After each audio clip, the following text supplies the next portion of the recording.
পাহাড়ে পা জমাতে তৎপর জিএমপি, হাতে নিচ্ছে ময়দানমুখী বিভিন্ন কর্মসূচি। পাখির চোখ আসন্ন ভিলেজ কাউন্সিল নির্বাচন। প্রশ্ন, দশরথ সুধন্যাদের তৈরি করা বাগানে কি ফের লাল ফুল ফোটাতে পারবে জিতেন রাধাচরণ নরেশরা?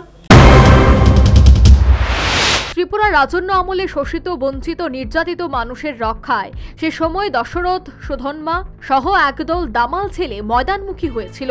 উদ্দেশ্য ছিল শোষিত, বঞ্চিত, নির্যাতিত মানুষদের তাদের অধিকার পাইয়ে দিতে হবে।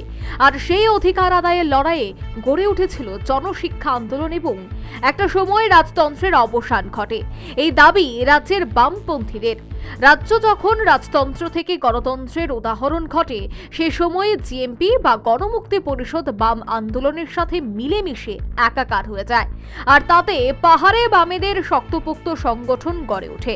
রাজনৈতিক বিশেষজ্ঞদের অভিমত, এই জিএমপির এই শক্তপোক্ত সংগঠনের উপর ভিত্তি করেই দীর্ঘদিন রাজ্যের ক্ষমতায় আসীন ছিল বামেরা। কিন্তু একাধিক কারণে পাহাড়ে জনভীতি হারাতে থাকে বামেরা। যদিও এই বিষয়টি 2018 সালের বিধানসভা নির্বাচনের আগে দেখা যায়নি। সেবারের নির্বাচনী ফলাফলে দেখা গেছে পাহাড়ের 20টি আসনের মধ্যে মাত্র 2টি আসনে বিজয়ী হয়েছে বাম প্রার্থীরা। এরপর পাহাড়ে বামেরা লড়াই চালিয়ে গেলেও 2023 সালে ঢাকি শুদ্ধ বিসর্জন হয়, অর্থাৎ একটি আসনেও জয়ী হতে পারেনি। এই অবস্থায় বর্তমানে পাহাড়ের ভিলেজ কাউন্সিল নির্বাচন দরজায় কড়া নাড়ছে। তাই পাহাড়ে পা জমাতে তৎপর হয়ে উঠেছে জিএমপি, হাতে নিচ্ছে ময়দানমুখী বিভিন্ন কর্মসূচি। পাখির চোখ আসন্ন ভিলেজ কাউন্সিল নির্বাচন। জিএমপি তেলিয়ামুড়া মহকুমা কমিটির উদ্যোগে বৃহস্পতিবার কৃষ্ণপুর বিধানসভার তুই মধু জোনাল অফিসে ডেপুটেশন প্রদান করে। 7 দফা দাবি আদায়ের লক্ষ্যে এক ডেপুটেশনে মিলিত হয় সংগঠনের প্রতিনিধিরা। দাবিগুলির মধ্যে উল্লেখযোগ্য ছিল ভিলেজ কমিটির নির্বাচন অতি শীঘ্রই সম্পন্ন করা, এডিসিকে অধিক ক্ষমতা প্রদান, ককবরক ভাষাকে 8ম তফসিলে অন্তর্ভুক্ত করা ইত্যাদি। এদিন সাব জোনাল অফিস এলাকায় জিএমপির এক সভা অনুষ্ঠিত হয়। সভায় জিএমপি সভাপতি নরেশ জমাতিয়া, জিএমপি নেতৃত্ব হেমন্ত কুমার জমাতিয়া, অরুণ দেববর্মা সহ সিপিএম তেলিয়ামুড়া মহকুমা সম্পাদক সুভাষ নাথ উপস্থিত ছিলেন। জনাকীর্ণ সভায় জিএমপি নেতৃত্বরা বিজেপি পরিচালিত সরকার এবং তিপ্রা মথা পরিচালিত এডিসি প্রশাসনের বিভিন্ন সিদ্ধান্তের বিরোধিতায় সরব হয়। বনি লগে লগে চিন্তামনো কিছু বরংকাই রাতারাতি দালান কোথা গাড়ি ঘোড়ানি মালিক তলাইখা যেদিকে থাকা আইন দুর্নীতি তিনি সালাই তবাই। আর সাধারণ বরংকায় আজি রেগাও 150 দিন 100 দিন সাংমা তামানি মা তাংলিয়া মাস্টার চাকরি খাই তামানি 10,323 চাকরি কামা খা।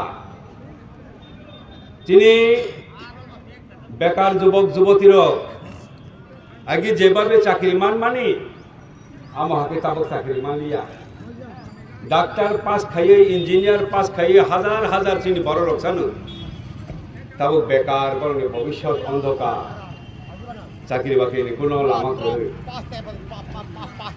এরকম খায় বেলায়কে অভাব নাং টঙ্কা চিনি ত্রিপুরা রাজ্য বিশেষ করে চিনি এডিসি এলাকাও। প্রসঙ্গত উল্লেখ্য, 2018 সালের বিধানসভা নির্বাচনের পর পাহাড়ে বামেরা এ পর্যন্ত ঘুরে দাঁড়াতে সক্ষম হয়নি। যদিও পাহাড়ে হারিয়ে যাওয়া রাজনৈতিক জমি পুনরুদ্ধারের জন্য বামেরা একাধিক রণকৌশলগত কর্মসূচি হাতে নিয়েছে। পাহাড় চষে বেড়ানোর চেষ্টায় রয়েছে জিএমপির বর্তমান নেতৃত্ব জিতেন্দ্র চৌধুরী, নরেশ জমাতিয়া, রাধাচরণ দেববর্মা সহ অন্যান্য।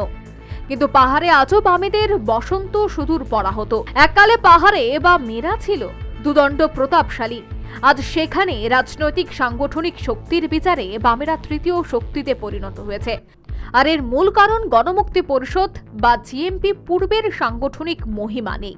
রাজনৈতিক বিশ্লেষকদের অভিমত, তার পেছনে অন্যতম কারণ গণমুক্তি পরিষদের প্রতি আগামী প্রজন্মের তেমন কোনো মোহ নেই। আর এই ফাঁকে পাহাড়ের যুব প্রজন্মকে প্রায় লুফে নিয়েছে তিপ্রা মথা সহ বিভিন্ন রাজনৈতিক দলগুলি। তাই প্রশ্ন, দশরথ সুধন্যাদের তৈরি করা বাগানে কি ফের লাল ফুল ফোটাতে পারবে জিতেন রাধাচরণ নরেশরা?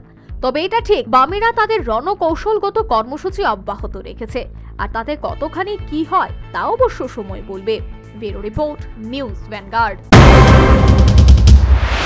সিজা ইনস্টিটিউট অফ কিডনি সায়েন্সেস কিডনির জটিল রোগের চিকিৎসার জন্য এক উৎকৃষ্ট প্রতিষ্ঠান, যেখানে উত্তর পূর্ব ভারতের প্রথম এবিও অসামঞ্জস্য কিডনি প্রতিস্থাপন এবং মৃত ব্যক্তির কিডনি প্রতিস্থাপন করা হয়। এখানে 115টিরও বেশি কিডনি প্রতিস্থাপন এবং উত্তর পূর্ব ভারতের সবচেয়ে বেশি হিমোডায়ালিসিস করা হয়েছে এবং এই সংখ্যা দিন দিন বাড়ছে। সিজা institute of kidney sciences Tripura সরকার সহ অরুণাচল প্রদেশ, মেঘালয়, মিজোরাম, মণিপুর এবং নাগাল্যান্ড সরকার দ্বারা স্বীকৃতি প্রাপ্ত।